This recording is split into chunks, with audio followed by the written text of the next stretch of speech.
Good morning! Ito po, malapit na magtanghalian, kaya ito, magbabalat tayo ng marami po, bunga po ng malunggay.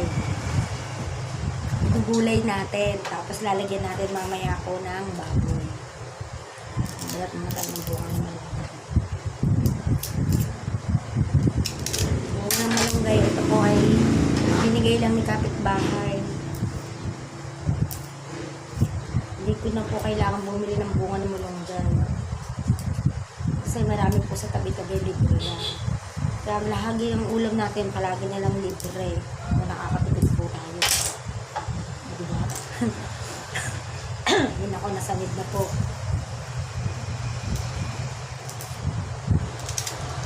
Ito na po yung pagbalat niyan. Tapos gaganyan na natin ng kutsilyo. Kasi ito po ay matigas.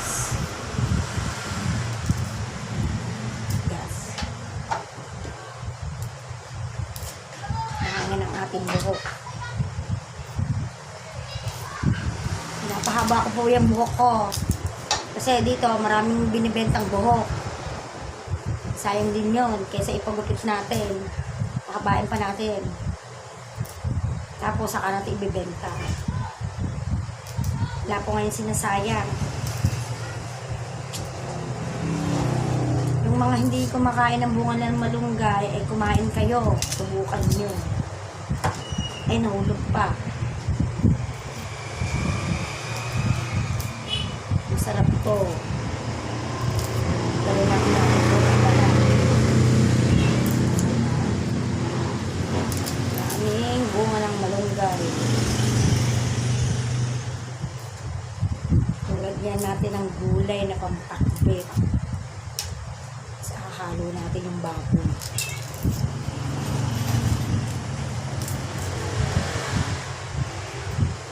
Meron pa akong kaibigan dati, hindi siya nag-uulam ng malunggay.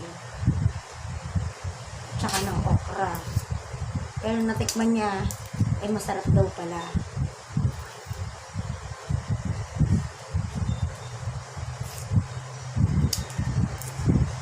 Ito nakakapanggigil magbalak.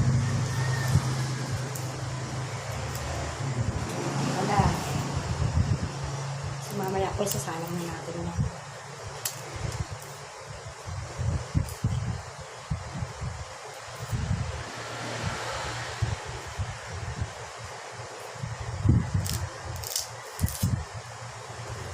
Pwede na itong pantok-tok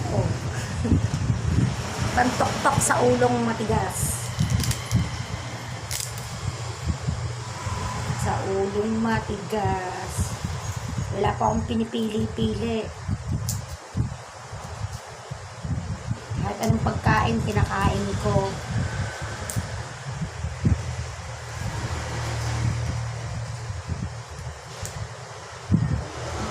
Wag lang sobrang anghang dahil hindi po ako mahilig sa maanghang.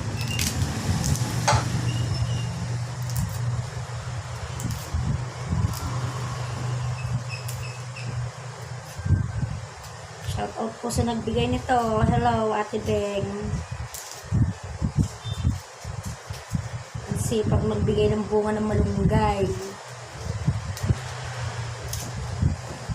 Kailangan lutuin natin to kasi ito ay masustansya.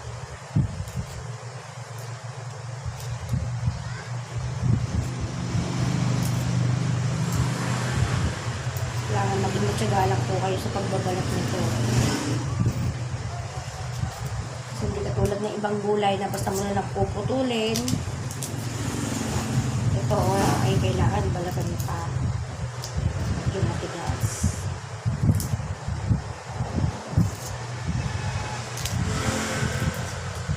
So, minsan po, lahat ng mga video ko, ina-upload ko. Pero, naubos na po ito bago ko pa ito i-upload. Kaya yung mga iba dyan na manghihingi, bago nyo po ito makita or mapanood, ay ubos na.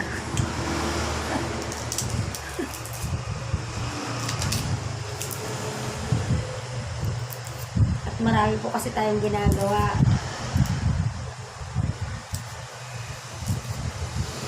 Kapag nagkakaroon ako ng oras, balat-balat, video-video, Pero pagkatapos, i-upload, ubus na.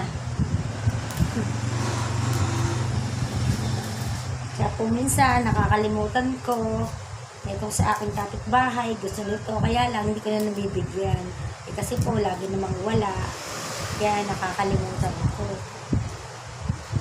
Kaya po, pag may manghihingi, binibigyan ko. Kung itinira ko para sa kanya, nauubos na. Kasi lagi ko sarado yung bahay nila.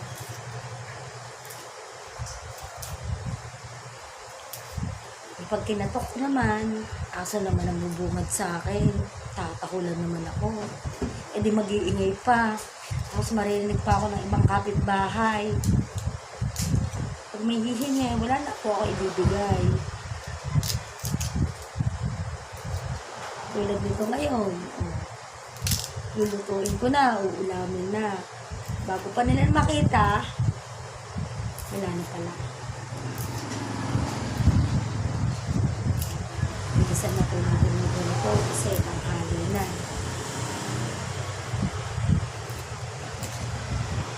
Busan na natin ito lahat. Sayang naman. Hinahangin ang aking buhok.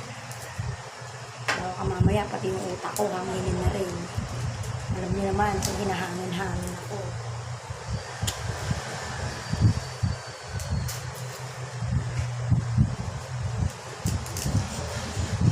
Pagigil.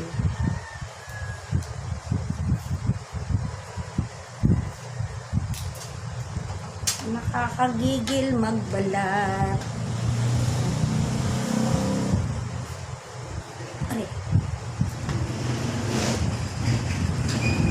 Nakatingin na ng aking mga muning ay napakarami ko pong pusa.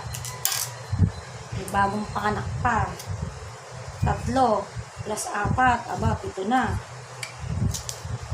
3 aso. Ang dami ko pong hayop dito. Kaya kung minsan, nahahawa na ako sa kanila.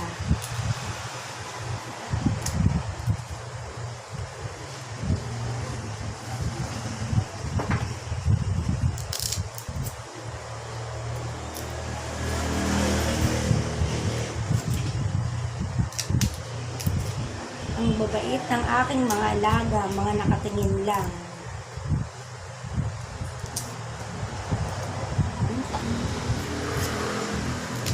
Bilisan na natin.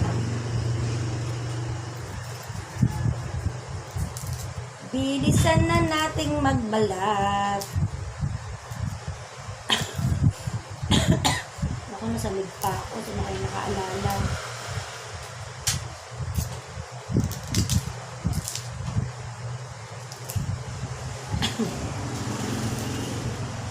Ay, nako. Ang bunga ng malunggay.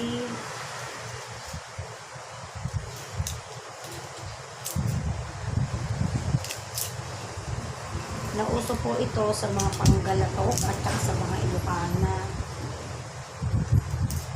Pero sa ibang lugar, hindi po talaga ito kinakain. Hinahayaan na lang nila na tumigas sa puno ng malunggay. Sayang naman. Kasi ang alam lang po nila yung dahon ng kakainin nila.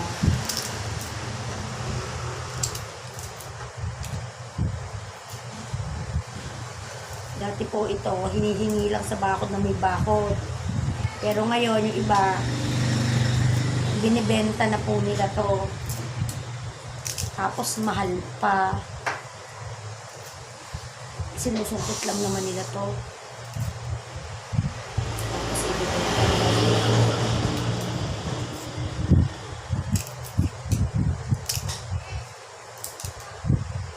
Ang malunggay na masustansya.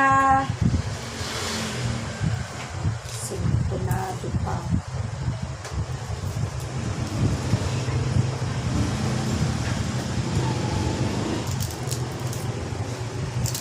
May sumisilip. Din tayong bunga doon, di na niya kalalaki. Bilisan na natin magbalat ng malunggay. Ang halo na. Kasi yung nanghihingi po, nakaabang na.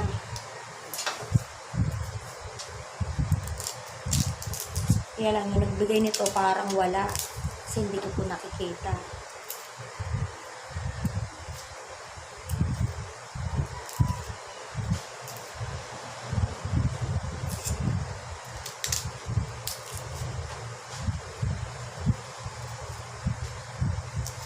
Lalagyan natin mamaya na. Meron po ditong ampalaya. Itong pakbet, talong, at saka ng kalabasa. Sigarilyas ko po yata ang kasama.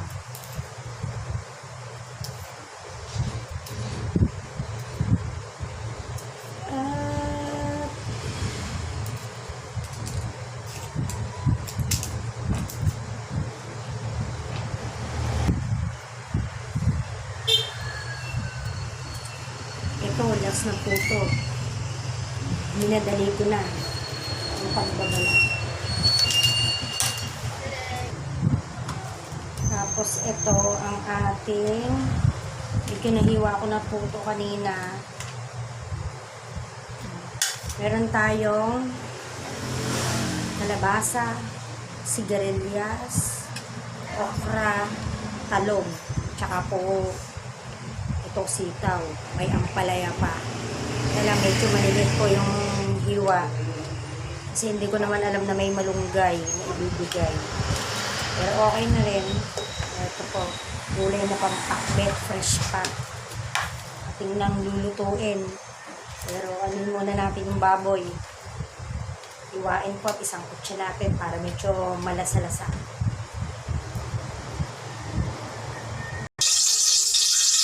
Ayan, iluto na po natin to.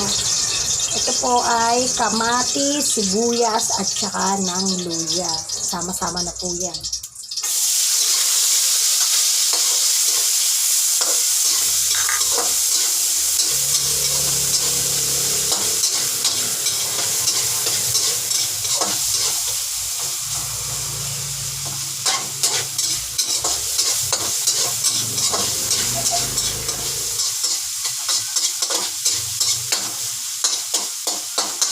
Yan, medyo anuhin lang po natin para medyo masangkot siya. Tapos, ito po yung baboy. Pinakulo ko na po siya kanina para hindi naman tayo mahaba sa video. So, ayan po. Sasama na rin natin dito.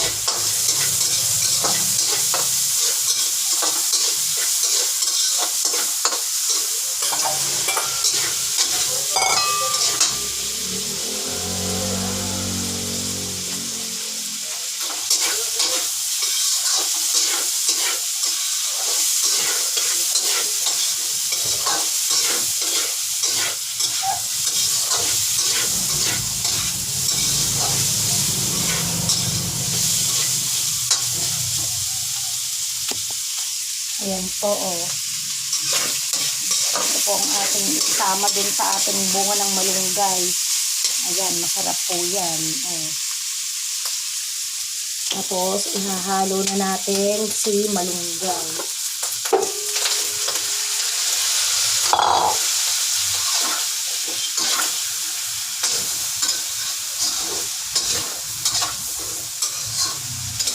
Tapos, ilagay po natin yung broth kanina na ating pinagpakuluan ng baboy. Ayan. Ito po, mamaya na lang natin to ilalagay pag medyo malambot na yung malunggay. Kasi yung malunggay po matagal maluto. Ito, mabilis lang. Kaya, hiwalay muna natin. Tapos, takpan po natin. Ayan. Maya-maya po ng konti. Pag kumulo, medyo malambot na, lagay naman natin po yung mga ibang gulay.